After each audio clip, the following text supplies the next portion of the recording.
Pada kesempatan ini, saya akan menjelaskan mengenai support vector machine atau kita sering singkat dengan HVM.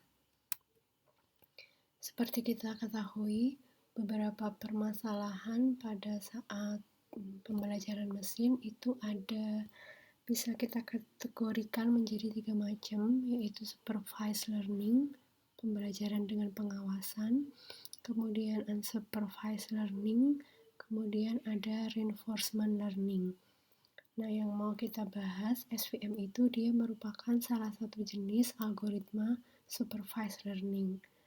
Adapun untuk unsupervised learning itu seperti clustering, jadi kita nggak punya data latih.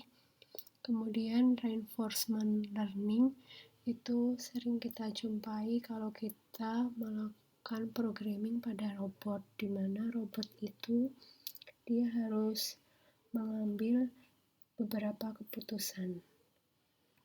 Nah, untuk supervised learning sendiri, biasanya nanti kita akan diberikan sebuah training set atau data latih.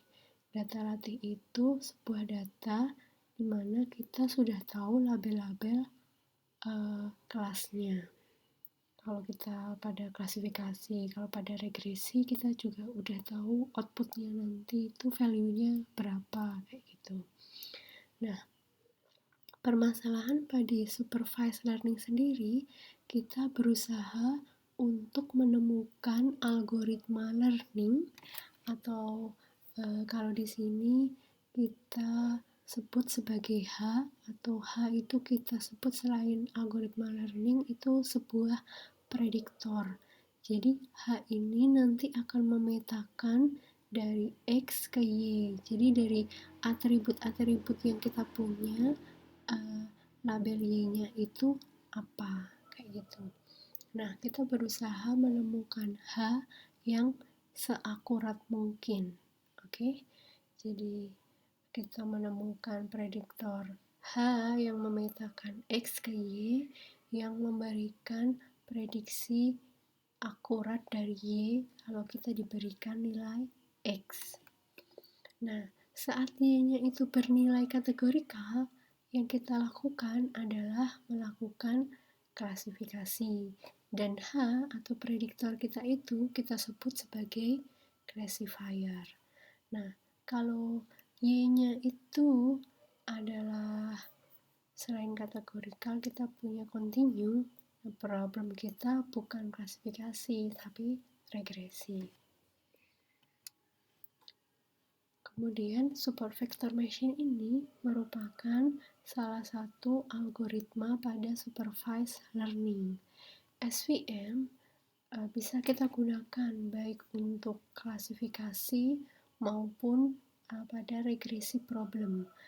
Tapi kebanyakan kita akan menemukan penggunaan HVM itu untuk melakukan klasifikasi. Kemudian SVM itu menggunakan konsep yang kita sebut sebagai constraint optimization problem. Jadi permasalahan klasifikasi di dalam SVM akan kita pandang sebagai sebuah masalah optimasi, di mana kita punya constraint atau batasan yang harus kita penuhi supaya kita mendapatkan solusi optimisasi yang paling optimal. Ya, sehingga kita sebut optimization problem atau problem optimisasi yang punya constraint.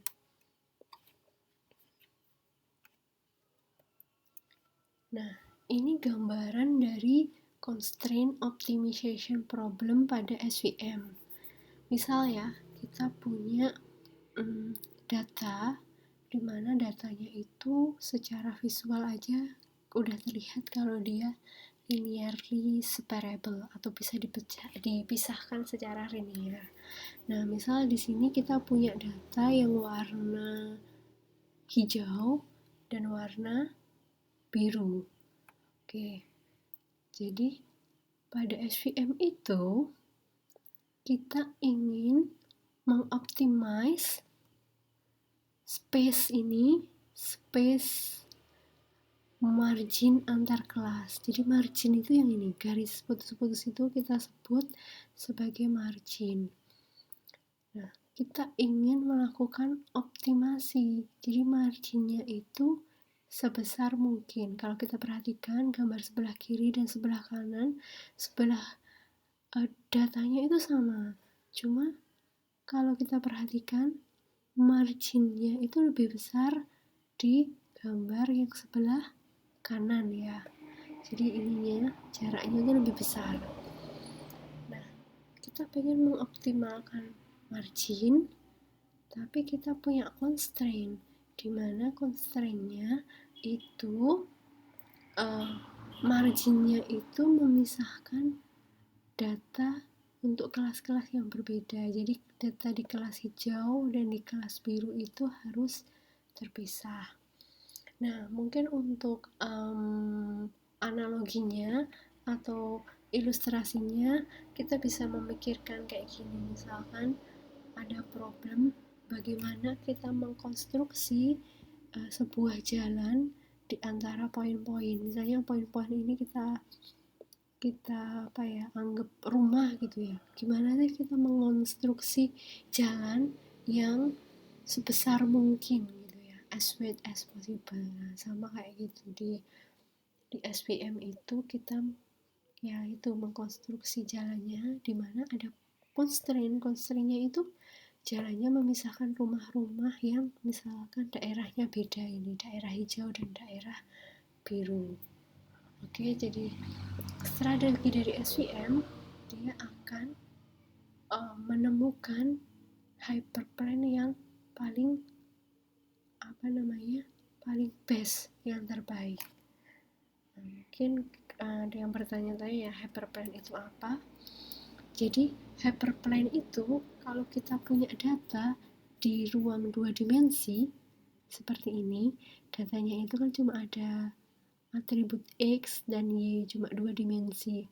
Nah, hyperplane di ruang 2 itu adalah line. Jadi hyperplane itu plane yang memisahkan data-data di sebuah ruang. Kalau di ruang 2 dimensi, hyperplane-nya garis. Tapi kalau di data di 3 dimensi, ini ya, kita punya 3 atribut ya. Kalau di dimensi ada X, Y, sama Z. Nah, 3 dimensi. Kalau di ruangan 3, hyperplane-nya adalah bidang 2 dimensi atau apa disebut juga sebagai plane. Jadi hyperplane itu adalah subspace di ruang yang satu tingkat lebih rendah dibandingkan ruangnya vektor space kita atau data kita. Jadi kalau ruangnya N, hyperplane-nya di N-1. Jadi di contoh 2 dimensi, kita punya poin-poin data kita, maka hyperplane-nya adalah line atau garis. Kalau di 3 dimensi ini, hyperplane-nya adalah bidang 2 dimensi atau kita sebut juga plane. Oke, itu tentang hyperplane ya. Jadi kalau kita punya ruangnya 10 dimensi, berarti hyperplane-nya di dimensi 9, seperti itu.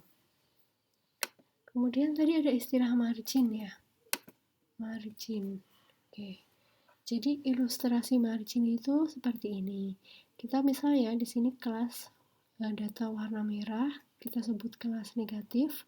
Kemudian ada kelas data warna kuning, kita sebut kelas positif. Nah, hyperplane itu adalah garis yang tebal ini. Oke.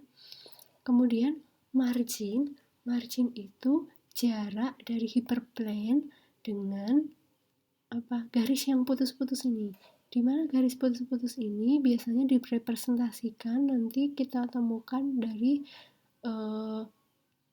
vektor-vektor atau data-data yang dia signifikan, atau itu nanti kalau di super vektor ini kita sebut sebagai support vektornya. Jadi data-data yang kita buletin ini adalah support vektor, sedangkan yang tidak dibuletin itu bukan support vektor. Nah, margin ini adalah jarak dari hyperplane kita ke garis yang putus-putus ini. Jadi minimum distance between hyperplane and training sample kita sebut sebagai margin.